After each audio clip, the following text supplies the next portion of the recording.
शदीद गर्मी और बिजली के भारी भरकम बिलों ने आवाम का जीना दूभर कर रखा है। लेकिन अब आपको बिजली के भारी भरकम बिलों से घबराने की जरूरत नहीं। टेंशन लेकर दिमाग को नुकसान पहुंचाने की बजाय बिजली का बिल कम करने के अमली तरीके को अपनाएं।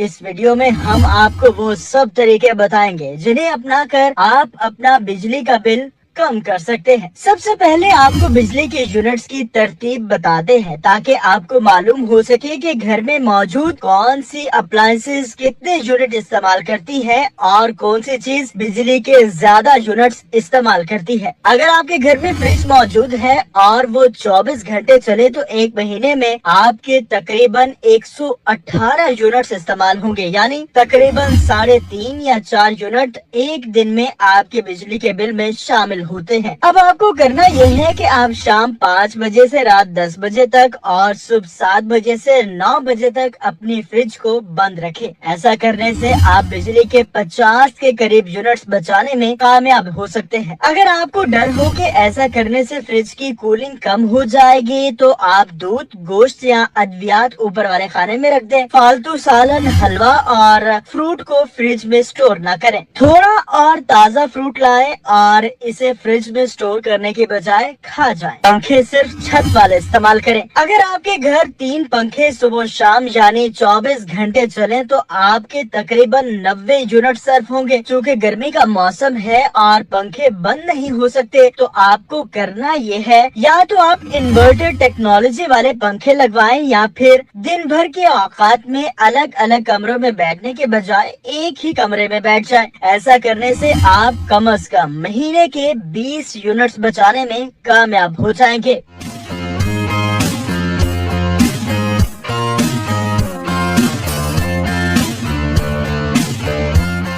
स्टैंड वाले पंखे हरगिज मत चलाएं। अगर स्टैंड वाले 3 पंखे 24 घंटे चलें तो कम से कम 187 यूनिट सर्फ होंगे। एक स्टैंड वाला पंखा छत पर लगे 2 पंखों के बराबर बिजली इस्तेमाल करता है। पानी वाली मोटर रोजाना 40 मिनट तक चले तो एक माह में तकरीबन 30 यूनिट सर्फ होंगे। कोशिश करें कि मोटर दिन के औकात में चलाकर पानी भर लें, क्योंकि शाम या रात के औकात यानी पीक टाइम में बिजली का फी यूनिट रेट ज्यादा होता है। इस्त्री रोजाना 2 घंटे चलाने से तकरीबन 55 यूनिट सर्फ होंगे। इस्त्री चलाते वक्त फ्रिज और पंखे बंद रखें और कोशिश करें कि सुबह के वक्त ही कपड़े इस्त्री कर लें तो आपके 35 यूनिट सर्फ होंगे। बिजली बचाने के लिए आप उन सारी अप्लायंसेस के स्विच ऑफ कर सकते हैं जो इस वक्त इस्तेमाल नहीं हो रही, मसलन पंखे, लाइट्स, टीवी और कंप्यूटर वगैरह। अगर आप इन्हें इस्तेमाल नहीं कर रहे तो इन्हें हर वक्त बंद रखें बजाय चलाए रखने या स्टैंड बाय पर रखने के। कई बार बाथरूम या बालकनी की लाइट्स ऑन रह जाती हैं। अगर इन्हें बंद रखा जाए तो इससे बिजली का बिल काफी कम हो जाएगा। अगर आप वॉशिंग मशीन या इस्त्री इस्तेमाल नहीं कर रहे हैं तो इन्हें स्विच ऑफ रखें। अगर आप कंप्यूटर या टीवी का इस्तेमाल नहीं करते हैं तो इन्हें स्लीप मोड पर रखें या ऑफ कर दें। एनर्जी सेवर बल्ब या एलईडी लाइट्स रवायती बल्ब के मुकाबले में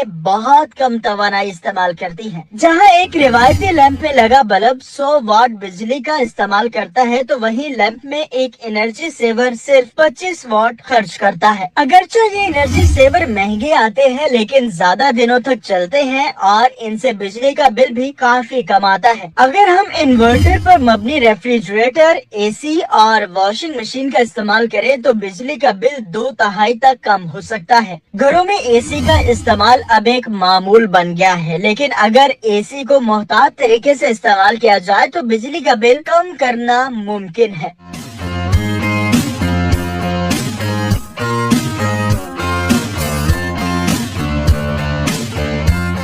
एसी का दर्जा हरारत हमेशा 26 डिग्री सेल्सियस पर रखें। जब ये मुनासिब सतह पर ठंडा हो जाए तो आप इसे बंद करने के बाद पंखे का इस्तेमाल कर सकते हैं। रात को टाइमर ऑन रखना बेहतर होता है ताकि एसी मुनासिब ठंडक के बाद खुद ब खुद बंद हो जाए। एसी के फैन को ऑटो पर करने, फिल्टर को साफ रखने और कमरे की बेहतर इंसुलेशन भी बिजली बचाने में मददगार हो सकती है। बिजली का बिल कनेक्शन और केबल पर मुनहसर होता है। अगर केबल म्यारी नहीं और कनेक्शन कमजोर या मुतसलसल है तो ये कम वोल्टेज पैदा करता है, जिससे बिल में इजाफा हो जाता है। घर में एसी और फ्रिज के फिल्टर की बाकायदगी से सफाई से बिजली की खेप में कमी आ सकती है। घर में खाना पकाते या गर्म करते वक्त आप माइक्रोवेव ओवन को इस्तेमाल करने की बजाय चूल्हे का इस्तेमाल कर सकते हैं। जमे हुए खाने को माइक्रोवेव ओवन में गर्म करने से पहले पानी में डिफ्रोस्ट किया जा सकता है। अगर आप वॉशिंग मशीन में hot water setting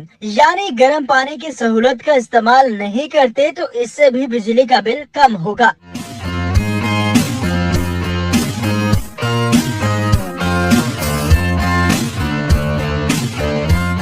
peak time में बिजली के यूनिट चार्जेस ज्यादा होते हैं, इसलिए आप अपने बिजली के बिल पर देख सकते हैं कि किन औकात में फी यूनिट रेट ज्यादा होता है और किन औकात में कम। बिजली बचाने का सबसे अहम तरीका शमसी तवानाई का इस्तेमाल है और सोलर पैनल को अब एक सरमायाकारी के तौर पर भी देखा जा सकता है। यानी एक बार अगर पैसे लगाकर घर को सोलर पर मुंतकिल कर लिया जाए तो कितने पैसे बचाए जा सकते हैं। बिजली की कम या ज्यादा लोड शेडिंग के दौरान शमसी तवानाई का इस्तेमाल किया जा सकता है। दिन के वक्त घर के अंदर की लाइट जलाने के बजाय सूरज की रोशनी का फायदा उठाना बेहतर तरीका है और ये बिजली के इनफरादी इस्तेमाल को बहुत कम कर सकता है। आखिरकार महीने के आखिर में बिल का मुवाजना करें ताकि आपको मालूम हो कि हर माह और गुज़श्ता साल के मुकाबले कितनी बचत हुई है। अगर भाई मुझे 1000 का नोट मिला, मुझे 1000 रुपया मिला हाँ ये देखिए जी, आज मैं और मायदा एक सिग्नल पर जाएंगे और हम अलामती तौर पर भीख मांगेंगे। एक फकीर एक दिन में कितने पैसे कमाता है और एक फकीर की मंथली आमदन कितनी है, आइए आपको दिखाते हैं।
अगर भाई मुझे 1000 का नोट मिला, मुझे 1000 रुपया मिला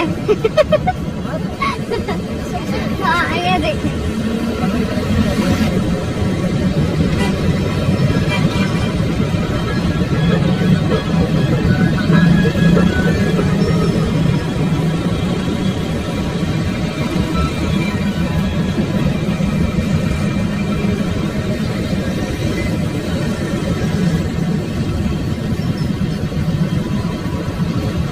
अंदाजा ना कितने दे दे।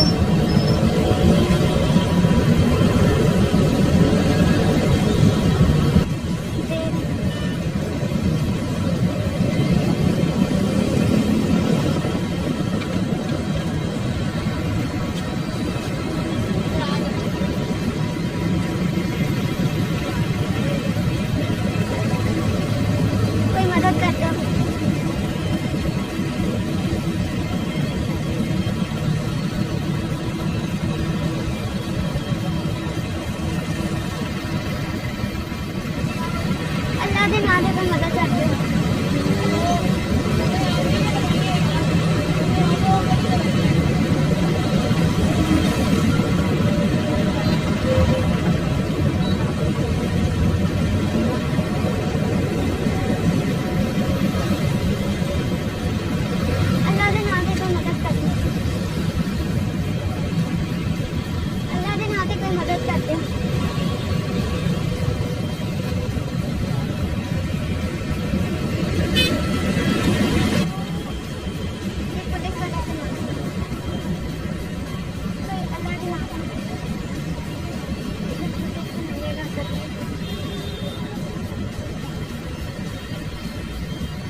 तो सारे बाहर ही खड़े हैं।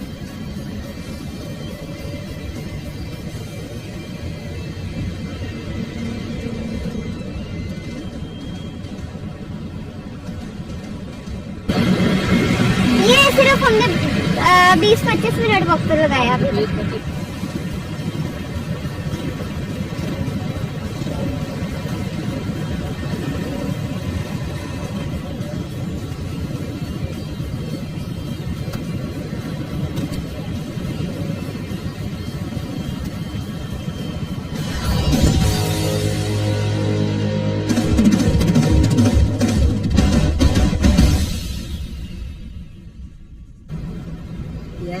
भीख मांगने का इलामती प्रोसेस खत्म हुआ। मनाजिर साहब, क्यों ना पैसे गिन लिए जाए कि हमने 1 घंटे में कितने पैसे जी कमाए बिल्कुल। हैं? 1 घंटे में मैंने भी कुछ कमाया, मुझे थोड़े कम मिले, आपको ज्यादा मिले, लेकिन हम इनको गिनते हैं और हिसाब लगाते हैं कि एक फकीर जो है वो 1 घंटे में काम करे तो वो कितना रोजाना का कमा सकता है और मंथली कितना कमा सकता है। तो मायदा ये मेरे कुछ 400 से जायद रुपए बने हैं। और मनाजिर साहब, मेरे बहुत ज्यादा पैसे हैं आपसे, मेरे 1420 रुपए अच्छा, इकट्ठे हो गए हैं। 1420 है, ये तकरीबन 2000 के करीब रुपए बन रहे हैं। अगर हम इसको मायदा ज़रब लगाते हैं कि 2000 अगर हम 1 घंटे में एक फकीर के तौर पर हमने कमा ली और कुछ मेहनत भी नहीं करना पड़ी, हमने कागज के ऊपर लिखा और हम सिर्फ गाड़ियों के पास गए और लोगों ने। मनाजिर साहब, सबसे हैरानगी वाली बात है कि मैं हैरान हूँ कि हमने 1 घंटा लगाया है और उसके बाद इतनी अमाउंट इकट्ठी हो जाती है। तो आप सोचें कि ये लोग कैसे लोगों के जो है वो ट्रस्ट के साथ खेल रहे हैं। जी बिल्कुल ऐसे ही है। रोजाना एक फकीर अगर 10 घंटे काम करता है तो वो तकरीबन 20,000 रुपए रोजाना कमाएगा। अगर 20,000 रोजाना कमाता है तो उसको जरा 30 से दे मायदा, तो ये अमाउंट तकरीबन 6 लाख रुपए बन रही है। नाज़रीन, 6 लाख रुपए एक फकीर अगर 10 घंटे रोजाना काम करता है तो वो 6 लाख रुपए कमाता है। फकीर पढ़ा लिखा नहीं होता, उसको मेहनत नहीं करनी पड़ती।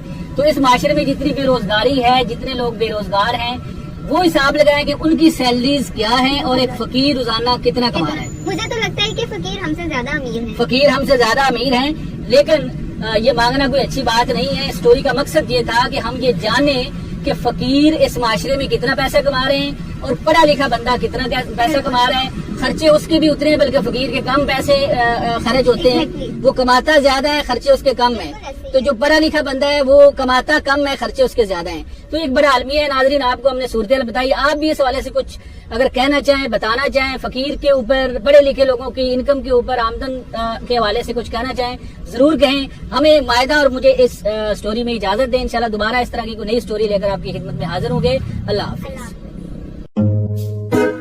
सेठ जी, टैक्स डिपार्टमेंट, अपने बही खाते दिखाइए। अरे बाबा, भाई खाता यहाँ किधर? वो तो घर पे है। अरे घर पे है तो लेके आइए। बाबा, गाड़ी का चाबी दो ना। गाड़ी की चाबी क्यों? अरे बाबा, हमारी गाड़ी में पेट्रोल नहीं है, कितना महंगा हो गया है, हफ्ते में 1 दिन भरवाता है। कमाल है यार। दो यार, चाबी दो।